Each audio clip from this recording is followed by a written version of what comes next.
সকাল থেকে অফিসে কাজ করে করে ক্লান্ত হয়ে পড়েছে রাকিব। পকেটে মাত্র 200 টাকা। এই টাকা দিয়ে নিজের জন্য কিছু খাবার কিনবে ভেবেছে, কিন্তু হঠাৎ মনে পড়ল মায়ের ওষুধটা শেষ হয়ে গেছে। মাকে নিয়েই তার সংসার। বাবা নেই অনেক দিন।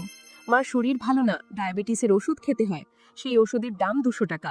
রাকিব একটু ভাবলো, তারপর সিদ্ধান্ত নিল নিজের খাবার না কিনে মায়ের ওষুধটাই কিনে ফেললো। বাড়ি ফিরে দেখে মা কাঁদছেন। রাকিব অবাক হয়ে জিজ্ঞেস করলো, কি হয়েছে মা, কেন কাঁদছো?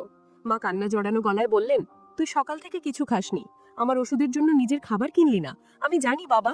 রাকিব মায়ের পাশে বসে বলল, মা, তোমার চোখের জল আমি সহ্য করতে পারি না। তোমার ওষুধটা জরুরি ছিল, আমি পরে খেলেও চলবে। মা ছেলেকে জড়িয়ে ধরলেন। মায়ের চোখের জল রাকিবের কাঁধে পড়তে লাগলো।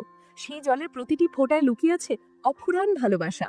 মায়ের ভালোবাসা অতুলনীয়। তার চোখের জলে প্রমাণ করে একজন মা তার সন্তানের জন্য কতটা ভাবেন, কতটা কষ্ট পান।